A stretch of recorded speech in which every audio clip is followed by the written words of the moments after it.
Cunningham is halfway through her counterattack, likely dropping your eulogy in her mind while locking in on your jersey number. So please leave this league and let it fall apart. This league does not deserve you. All this hate from these black people, all this hate from these lesbians, these people in the media should just go play basketball somewhere else.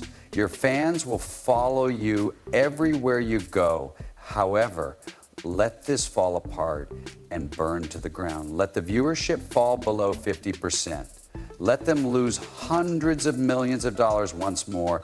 Let them become irrelevant. At this point, Sophie isn't even playing defense. She's setting boundaries. You look at Caitlin as if she is planning something shady. Sophie is already gliding in from the three-point line on purpose. The team backs down. I'm not sure why, but when Sophie focuses on you, it smells faintly of sweat, aggression, and vengeance. Don't misunderstand this as chaos. Sophie doesn't act recklessly. This is chess, not checkers. She hits you with just enough force to make you reevaluate your entire approach to life, and she's not the enforcer the league requested, but she's definitely the one it needs, especially if Caitlin is taking elbows like she walked into a biker bar mid-tilt. I normally don't swear in my blogs, but forget that this was. And the Sun definitely felt the full weight of that energy the second they started circling Caitlin like it was Shark Week. Sophie entered like a caffeine-injected hawk with a personal weapon. What is going on, WPBA? You guys need to get this under control. You just put yourself in the DJ Carrington box, you dirty slime ball player, and you came and blindside Caitlin Clark. What happens when Sophie Cunningham drops the basketball and takes up the bodyguard badge as if she's been hired by the Secret Service specifically for Caitlin Clark's complete chaos? We're talking full-on emotional demolition with tempers erupting in the locker room and Sophie dishing out smoke as if it's her job. And I'm wondering if anyone on this team will stand up for Kane. Sophie Cunningham demonstrated that she is the Caitlin Clark enforcer that has been demonstrated for the past year. Clark J.C. Sheldon grabbed Kane Clark and clawed at her throughout the game. It looked like a brawl, and I was sitting there wondering if anyone on the team would defend Sophie Cunningham when Sophie snapped. It wasn't a flashback, it was a full-fledged superhero origin story. She didn't just show up to play, she showed up to destroy the entire Connecticut Sun as if she had been planning it all season. This wasn't just drama, it was scorched earth policy, and you could bet that the fallout was intense. How did Sophie break her silence after being ejected for defending Caitlin Clark from the... Let's begin with the play that set off the entire evening. As you can see, JCS Sheldon is protecting Caitlin Clark when she swipes her in the eyeball. Tina Charles then runs over and kind of wags her finger in Caitlin's face. And then Marina Maberry suddenly appears and throws her to the ground. Let's watch this in slow motion. The WNBA should have been on high alert the moment Sophie Cunningham laced up because she didn't clock in for a typical shift. Instead, she clocked in for warfare.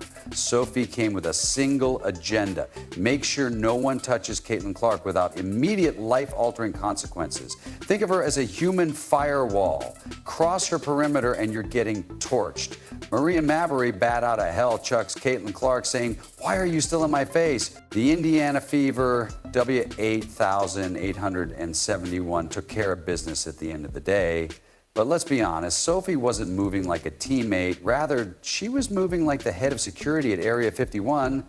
You throw an elbow at Caitlin, and suddenly, with the wrath of 10 irate gym teachers and a crossover that doubles as a warning, Sophie materializes out of nowhere. You bump Caitlin, post-whistle. Congratulations, you've summoned the basketball Grim Reaper with a ponytail and receipts. Let's get started. This is obviously Sophie and Sheldon going down the floor. Sophie tries to wrap her up, but when Sheldon reaches the floor, chaos breaks out, and Sophie says, "I'm not having it. I'm not having it. We'll go, we'll go." That's a result of this, folks. And when I say that social media is putting the WNBA on fire right now, it's in a positive way. Sophie doesn't warm up jogs. Instead, she does territorial patrols, scanning the court like a hawk with caffeine jitters ready. Her body language doesn't say, let's play, but rather, try me and meet your chiropractor. Marina Mabrey will undoubtedly be ejected because that was uncalled for. She literally came out of nowhere and threw Caitlin Clark, and there should be a blatant one on J.C. Sheldon because she swiped her and hit her in the face. The eyeball isn't just a deterrent, she's an omen. Other players stretch before games. Sophie loads symbolic ammunition while coaches discuss strategy.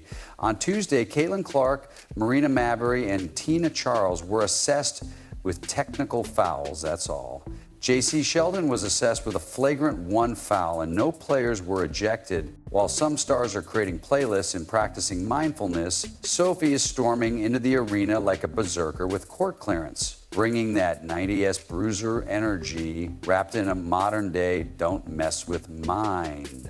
Sophie is plotting divine retribution for anyone thinking about getting spicy with the Fever's golden child. Even the most seasoned veterans suddenly remember they left the oven on. There's no halfway with Sophie. She's not here for the pregame vibes, and she's here to throw down like it's the Hunger Games. And Caitlin's holding the last dick. Since Rodman was body slamming people in the paint, I feel good. And Sophie Cunningham put me out on a high note. I didn't even say, Ben, calm down, regroup. But let's get right to the play that everyone is talking about, starting with Marina Mabrey checking Caitlin Clark to the ground and J.C. Sheldon all over her, riding her, poking her in the eye. Oh, man, this kind of ferocity is a personality trait that can't be taught. Caitlin Clark needs to start wearing goggles. She bumps into him and says, get your hands off me. Then Marina Mabrey G goes boom, exploding Caitlin Clark like a safety going downhill in the NFL. There was no flop there. Now let's get to the real problem. Caitlin Clark didn't enter this league. She was thrown into the lion's den with a target on her back the size of Indiana. Not only defenders were hunting her, entire rosters had it out for her as if she owed them money. Not enough to outscore her. No, they wanted to make a statement, shove her into the Gatorade cooler and send a message, but they didn't account for Sophie Cunningham sitting in the front row with a vendetta, literally a minute and a half into recording this reaction earlier with 1 minute remaining, and chaos broke out between JCS Sheldon and Sophie Cunningham. It's obvious that the Indiana Fever are finally tired. They didn't realize that one woman could put an end to a whole press of Petit. You're on Sophie's hit list. This wasn't just about team chemistry, it was personal. Sophie appointed herself protector chief, and let me tell you that her background checks are thorough and have consequences. She reads vibes like some people read box scores. But again, WNBA. We're not talking about your basketball. We're talking about the WNBA, WWE Raw circus that you're currently involved in. As everyone knows, this incident with Sophie is related to the WNBA and the referees. Caitlin had to contend with a season where every game felt like a test, requiring not only skill but also patience. Slights, and Sophie ensured that maintaining class didn't equate to being vulnerable.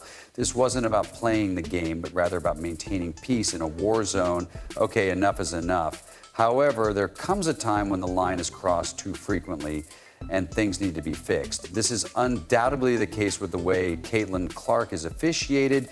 It's a persistent issue that I've kind of backed off on since the beginning because physical play is a part of sports, when it goes too far, the referees must do their job. While the opposing teams were gathering to plot against Clark, Sophie was already creating her own plays, which mostly involved intimidation, timing, and perfectly legal aggression. The moment someone looked at Caitlin incorrectly, Sophie was there, fully loaded and prepared to deliver holy judgment in the form of legal screens and passive-aggressive body language. She's not protecting Caitlin for clout. Rather, she's protecting her because this is a teammate who understands and sees the big picture. What's interesting is that Sophie doesn't just defend, She delivers. Genuine hooper who also serves as the league's most dangerous deterrent.